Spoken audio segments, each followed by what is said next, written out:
नमस्कार सर, आपलं आमच्या चॅनलला स्वागत आहे. सर, हलवा समाज सांस्कृतिक मंडळ बेसातर्फे आपण एक सांस्कृतिक कार्यक्रम आयोजित केलेले आहे 1 तारखेला. त्या कार्यक्रम कशा पद्धतीने राहील आणि त्याची रूपरेषा काय कशी राहील काय सांगा तुम्ही? हा. सर्वपेक्षा सर्वप्रथम मी हलवा समाज सांस्कृतिक मंडळ बेसा या वतीनं तुमचे अभिनंदन करतो. आणि माझे नाव रामा रघुनाथ नंदनकर आहे. मी हलवा समाज सांस्कृतिक मंडळ बेसा याचे अध्यक्ष आहे. तर उद्याचे जे कार्यक्रम आहे ते एक हर वर्षी आम्ही कार्यक्रम घेतो. त्या अनुषंगाने उद्याचा कार्यक्रम आहे.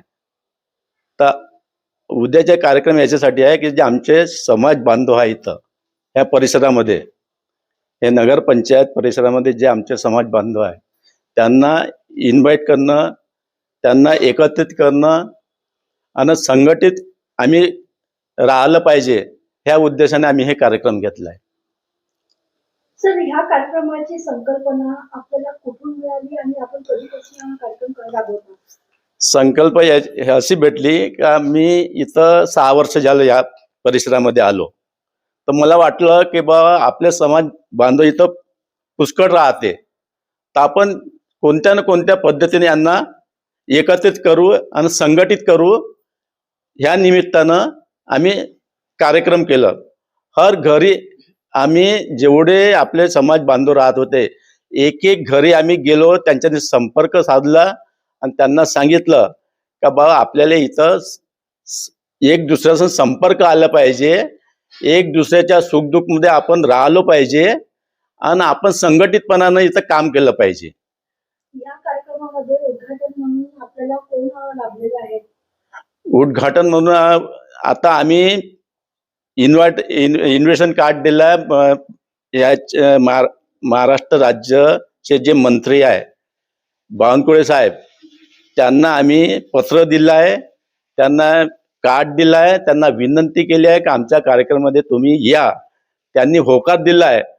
पण कदाचित आता होऊ शकते आता महाराष्ट्रामध्ये हे भानगड चालली आहे, कदाचित आम्ही तर विनंती केली आहे का अवश्य तुम्ही या म्हणून, तर त्यांना आम्ही बोलवलं आहे. या कार्यक्रमाची सकाळपासूनची सांगण्यापर्यंतची रूपरेषा कशी पद्धतीने राहील? हे रूपरेषा त्या 1 तारखेची रूपरेषा आहे. 2 वाजता जे कार्यक्रम आहे लेडीजचं ते 2 वाजता चालू होईल. त्यांचं 4:30 वाजेपर्यंत चालत राहील. म्हणजे 2 वाजतापासून जे लेडीजचे कार्यक्रम आहे ते 4:30 वाजेपर्यंत चालणार आहे. त्यांचं डान्सिंग म्हणा का आणखीन कोणते जे कार्यक्रम आहेत ते लेडीजचे राहील 4:30 वाजेपर्यंत. आणि 4:30च्या नंतर मग आमचे कार्यक्रम राहील. सांस्कृतिक कार्यक्रम, पाहुण्याचे येणं जाणं ते आमच्या म्हणजे 10 वाजेपर्यंत ते आमचे कार्यक्रम राहील. सांस्कृतिक कार्यक्रमाच्या व्यतिरिक्त आपण असे कुठले कुठले काम यामध्ये आतापर्यंत कार्यक्रम राबवलेले आहेत? आतापर्यंत आम्ही म्हणजे कार्यक्रम आम्हाला राबवायचे आहे का जे समाज बांधव आहे आपले, जे त्यांना आपल्याकडून कशी त्यांना म्हणजे मदत मिळाली पाहिजे, त्यांची मदत कशी केली पाहिजे हे विचार आमचे चालले आहे. आता कार्यक्रमात येणाऱ्या प्रत्येक नागरिकांना आपण काय एक संदेश काय आवाहन करणार? जे बी आमचे समाज बांधव हे कार्यक्रमामध्ये येतील त्यांना हेच सांगायचं आहे का आपण एकाजुटीनं आपण राहिलं पाहिजे, संघटितपणानं राहिलं पाहिजे, एक मिळून मिसळून आपण कामं केलं पाहिजे.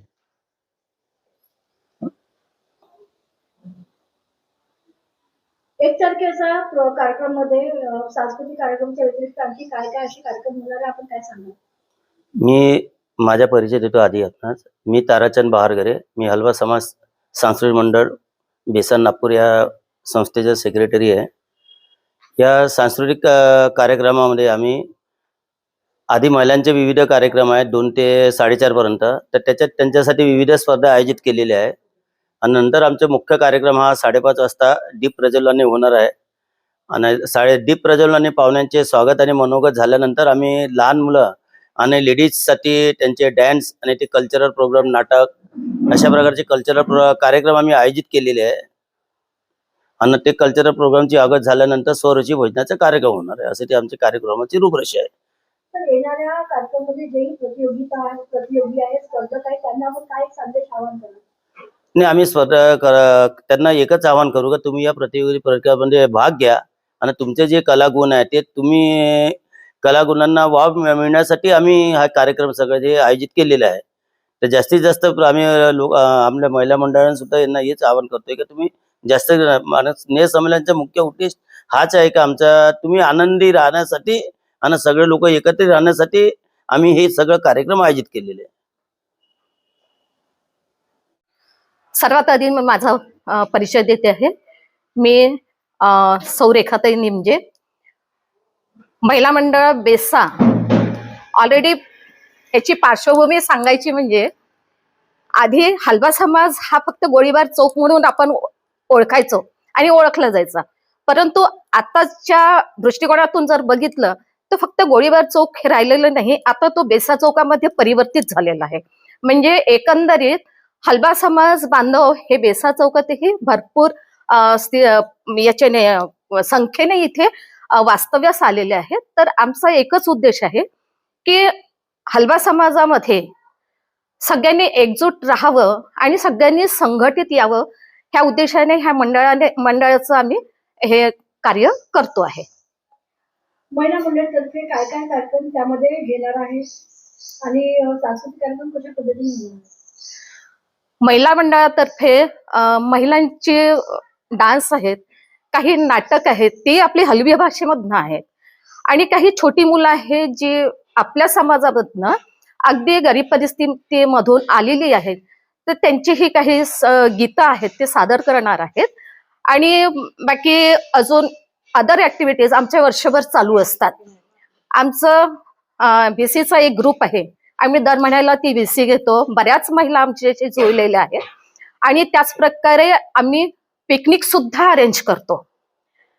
त्याच्यानंतर त्या पिकनिकच्या अनुषंगाने पण महिला भरपूर परिस्थितीमध्ये, आधी काय व्हायचं की हलबा समाजातल्या महिला ह्या घराच्या बाहेर निघायच्या नाही, पण आम्ही ज्या अनुषंगाने आता बाहेर निघालेलो आहेत, आधी 1-2च महिला ह्या बाहेर निघायच्या, परंतु आता बऱ्याच महिला ह्या आमच्या सोबत जोडत आहेत आणि संघटित होत आहे. म्हणजे समाजाचा हा उद्देश आणि मंडळाचा उद्देश एकच आहे की हलबा समाजातल्या बाकी समाज जसं एकत्र येतो तसं हलबा समाजातल्याही महिलांनी एकत्र यावं आणि संघटित राहावं, की जेणेकरून हलबा समाजाचा जो मुख्य उद्देश होता, जो लपून म्हणजे आजपर्यंत आपण म्हणतो की ते आता मला बोलणं योग्य होणार नाही, परंतु की महिलांनीही कुठेतरी किंवा सावित्रीबाईंनी जे आपल्याला दिलेलं आहे सौभाग्याचे लेणं, तर तेच आपल्याला पुढे घेऊन चालायचं आहे आणि तो वारसा हलबा समाजातील महिला ह्या संघटित होऊन चालवणार आहेत.